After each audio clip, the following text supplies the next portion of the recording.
Our next speaker is in his second term representing the 90th District in parts of Wallingford and Cheshire.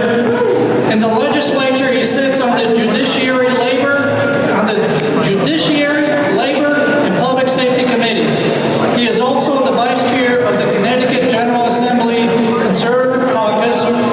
In addition to being in the legislature, he continues to serve on the Wallingford Town Council and was re-elected to that seat by a resounding margin this past November. He has recently filed papers to run for his third term, a defender of our gun rights and a damn good attorney. Ladies and gentlemen, State Representative Craig Fishbein.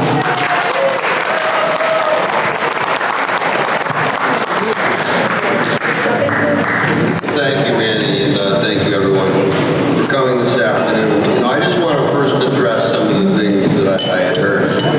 I don't know if you know this, but I grew up a liberal Democrat. I was a liberal Democrat until I graduated from law school and I started paying taxes. And then I started to look at the other side. And now I'm like diametrically the difference. And I attribute it to naivety and ignorance, quite frankly, and I'm not trying to be disparaging because I'm talking about myself. There was a mention about 2020 and Trump, and I'll tell you that in 2016, Trump was not my candidate. When I went to the election to vote that day, I looked at the two candidates and I thought one of them deserved to be in an orange jumpsuit as opposed to being in the White House, and I voted for Donald Trump with a lot of apprehension. And I think what we've seen over the last few years, last 3 years, is he's been pretty good.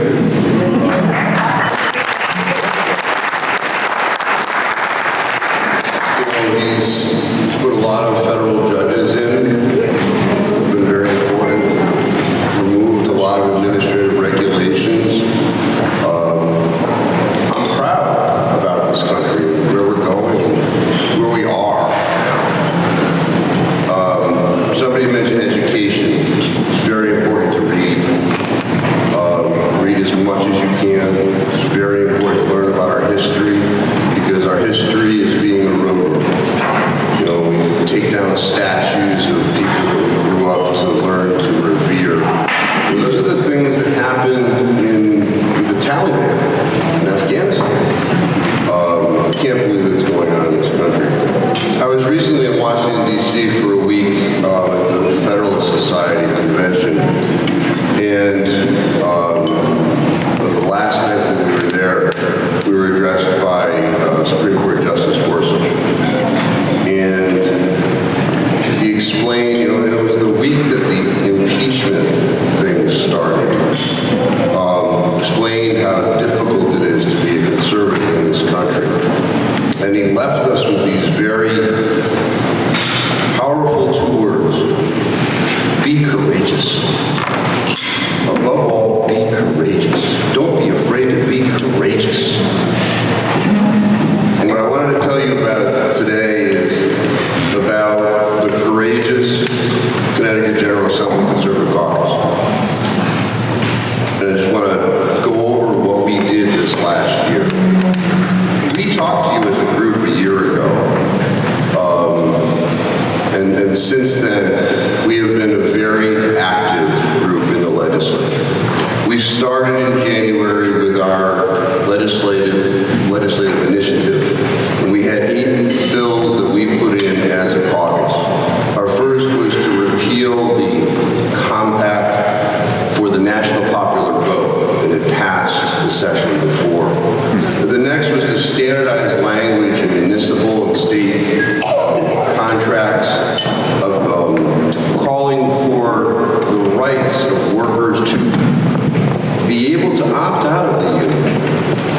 Because as a municipal leader also, if you read about me, I fight this in a municipal manner all the time, where our contracts are illegal and they just rubber stamp them. I'm the one voice on my town council. There's 9 individuals, there's 6 of them are Republicans, and I am the champion for Janus rights, and before that it was Abood rights and all of that stuff. And I'm the only person on the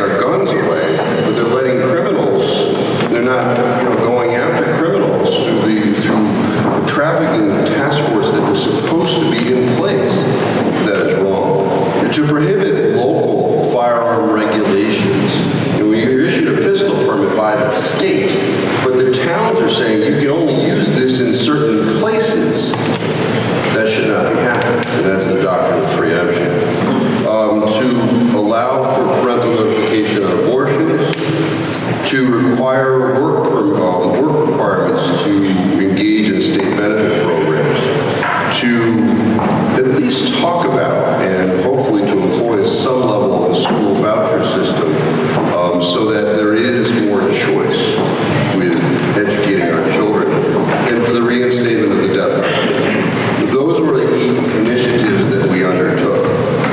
From then, in January, one of the first things that we took up as the legislature was the furlough of the federal workers, and there was a loan program. And this loan program was guaranteed by you guys. And it was the conservative caucus. It wasn't the Republican caucus.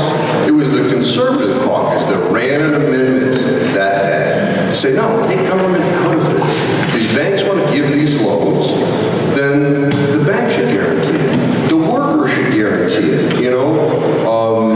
You have some sort of a lien or something like that. Unfortunately, that amendment failed on party lines, but conservative caucus reaching out, being leaders.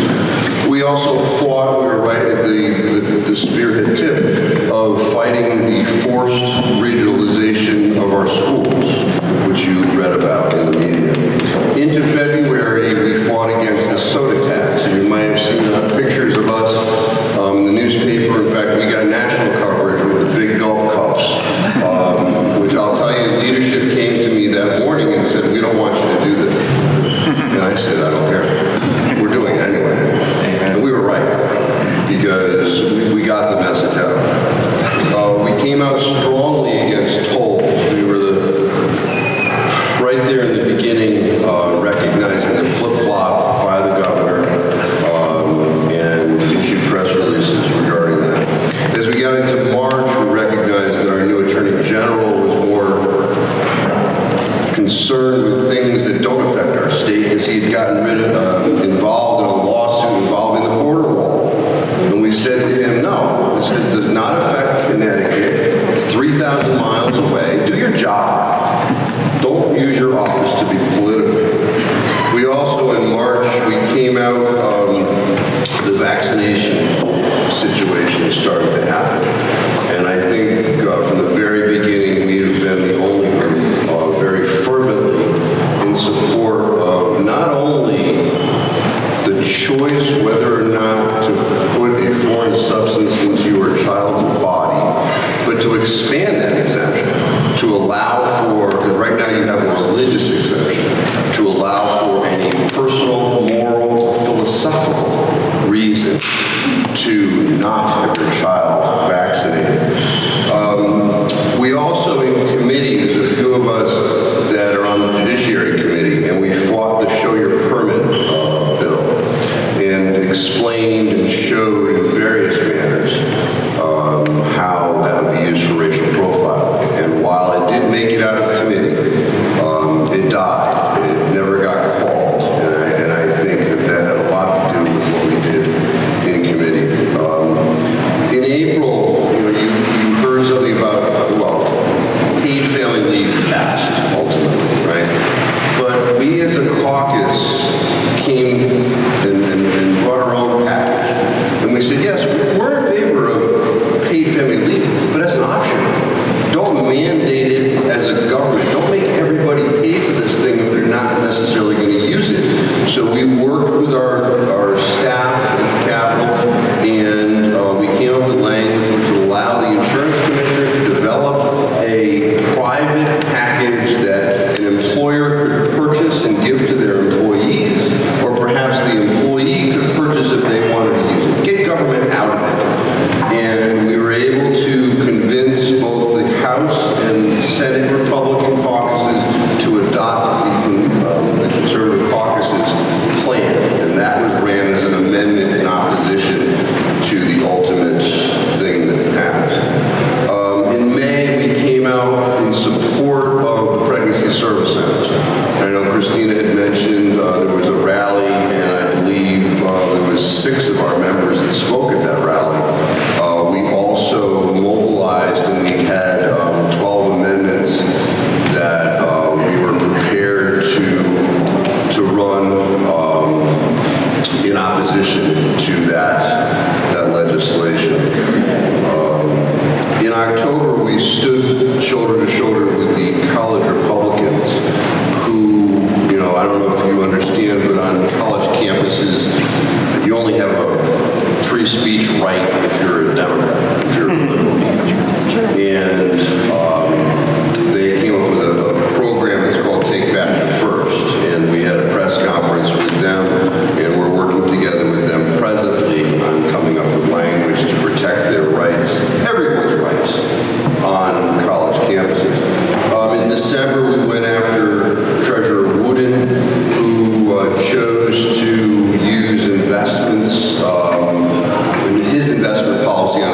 social basis rather than on an investment basis. So he has a fiduciary duty to get the best investment, not to choose, pick winners and losers, right, based upon what he thinks is socially acceptable. And then we got to the Senate Transportation Plan. The Senate came out with a transportation plan, and basically, helicopter approach. What the Senate plan says is that we're going to take $1.8 billion out of the reserves, which the law allows you to do. We passed a statute in 2017 that says that 5% cushion has to be in the surplus, and anything more than that can be used to pay down pension debt. So the Senate Transportation Plan says take the $1.8 billion, which is in addition to the 5%, pay down the pension debt. You're going to have $130 million in annual savings. Take the $130 million and use that for transportation expenditures. So the Conservative Caucus says, well, we don't trust anybody. We want audits. Before you take that $130 million and you use it, give it to the STF or whatever, we want to know where the money has been going and where it's going to go. So we did not endorse the Senate plan. We went to Senator Fasano and we said, will you make as part of your plan 2 audits? One is a financial audit done through Rob Kane's office. But we want to know also about processes. You know, industry uses audits they're called process audits. They look at how you do stuff, not just what is expended. We would like to have a process audit also. And through the caucus, being leaders, we're able to convince Senator to amend the Senate Transportation Plan to include those audits, without our endorsement still. But that's leaders getting us to where the public is asking, because the public is asking where all this money is going. What you're going to see over the next week is a press release probably going to hit on Tuesday about special session. There's talk about us going to special session for bonding, maybe tolls, but more than likely bonding. And when we go into special session, it costs the taxpayers between $10,000 and $20,000. We start session, I think it's February 5. There is no reason for us to go into special session between today and February 5, especially for bonding. We can vote on bonding the first day of session, quite frankly.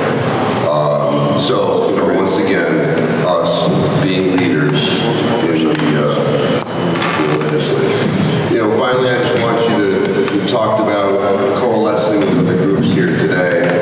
Go on Facebook, please like us.